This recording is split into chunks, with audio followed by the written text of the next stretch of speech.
मैं ननंद रानी की उतरन नहीं पहनूंगी। कोमल जी आज बहुत अच्छा महसूस कर रही थी। एक सप्ताह से घर में मेहमानों का आना जाना लगा हुआ था। आज सुबह बेटे बहू भी हनीमून के लिए निकल गए। सारे मेहमान जा चुके थे। घर में केवल कोमल जी और बड़ी जेठानी रह गई थी।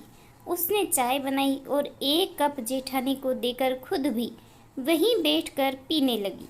घर बिल्कुल शांत था, पर अभी पूरा घर बिखरा पड़ा था। चाय पीने के बाद दोनों घर समेटने में लग गई। सप्ताह भर के बाद खुले हुए कपड़े कोमल जी छांट छांट कर वॉशिंग मशीन में डाल रही थी। जेठानी रसोई समेटने में लगी थी।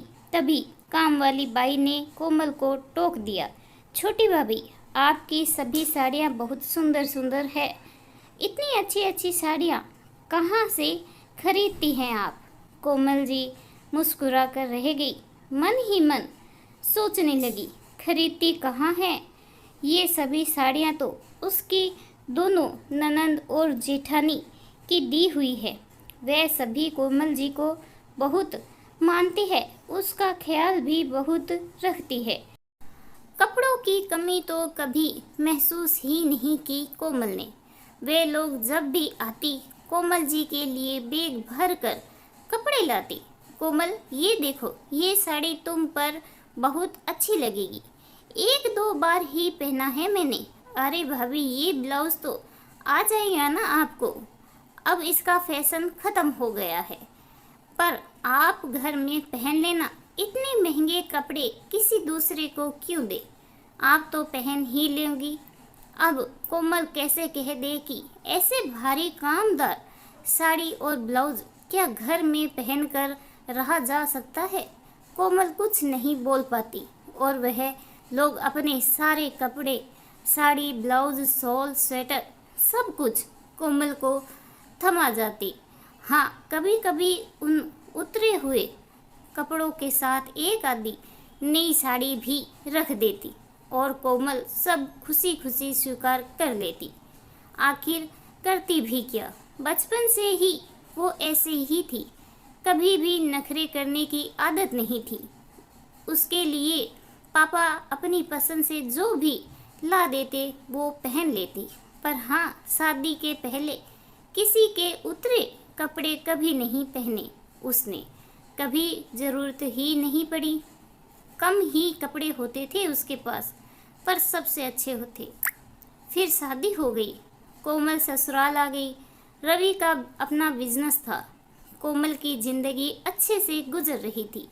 2 साल के बाद ही कोमल की गोद में नन्हा किशन आ गया। तभी परिवार में किसी भी शादी थी जहां कोमल और रवि को ही जाना था। तब जेठानी ने अपनी कुछ अच्छी साड़ियां उसे देकर कहा कि शादी में जा रही हो तो 2-4 और साड़ियां रख लो, ये तुम पर अच्छी लगेगी। कोमल ने भी सोचा, क्या हर्ज है, आखिर भाभी मेरी बड़ी बहन की जैसी है, उनके कपड़े तो मैं पहन ही सकती हूँ। और फिर उसके बाद जब भी कोई ऐसा मौका आता तो दोनों जेठानी अपने कपड़े कोमल को दे देती। रवि भी कभी बुरा नहीं मानते, परंतु देने के बाद वह लोग कभी वापस नहीं लेती। दोनों का मायका काफी संपन्न था, पति भी अच्छी नौकरी में थे। पर कोमल और रवि का साथ ज्यादा दिनों तक न रह सका। एक दुर्घटना में रवि को खोने के बाद कोमल बहुत कमजोर पड़ गई थी। उसके सामने सबसे बड़ी समस्या थी बेटे की अच्छी परवरिश और अच्छी शिक्षा। उसने रवि के बिजनेस को ही चलाने की कोशिश की, पर अकेली वह क्या करती? बहुत अच्छा तो नहीं, पर इतनी आमदनी हो जाती जिसमें दोनों माँ बेटे खर्च निकल जाता। किशन की उच्च शिक्षा के लिए कोमल पैसे बचाती। ऐसे में अच्छे कपड़ों के लिए तो सोच ही नहीं पाती। पर रवि की बहन और भाभियाँ उन्हें दोनों को बहुत मानती। हर त्योहार या जन्मदिन पर वह कोमल और अनुराग के लिए कपड़े लाती, पर शीतल के लिए ज़्यादातर पुरानी साड़ियाँ ही होती। शीतल भी खुश होकर पहनती। देखते देखते अनुराग की पढ़ाई पूरी हो गई। उसने एक अच्छी कंपनी में नौकरी ज्वाइन कर ली। अब कोमल के पास पैसों की कमी नहीं थी। किशन ने पहली कमाई से घर के सभी सदस्यों के लिए कपड़े लाए और साथ ही कोमल जी के लिए भी। उसे माँ का पुराना साड़ी पहनना बिल्कुल अच्छा नहीं लगता था, पर वह परिस्थितियाँ समझता था। कोमल भी अब उन लोगों के दिए कपड़े नहीं पहनना चाहती थी, पर अब मना करे तो कैसे। कोमल कुछ कह नहीं पाती और ये सिलसिला ऐसे ही जारी था। कुछ साल और बीते और अब किशन की शादी भी तय हो गई। इस बार भी सब ने कोमल के लिए कपड़े लाए। कोमल ने चुपचाप रख लिए, पर शादी वाले दिन जब उसने ननद की दी हुई साड़ी पहनी तो किशन भड़क गया। पूरे परिवार के सामने उसने माँ को किसी की दी हुई साड़ी पहनने से मना कर दिया और उसी वक्त माँ को लेकर बाजार चला गया। अभी बारात जाने में 5-6 घंटे की देरी थी। उसने माँ की पसंद से कुछ साड़ियाँ खरीद कर उसी वक्त ब्लाउज सिलने दे दिया।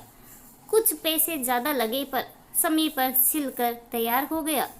घर आने के बाद किशन ने साफ शब्दों में सबको कह दिया कि आज के बाद से किसी की उतरन नहीं पहनूंगी। सब लोग किशन का मुंह देखने लगे। किशन ने माँ से बोला, माँ अब से आप किसी की उतरन नहीं लेंगी।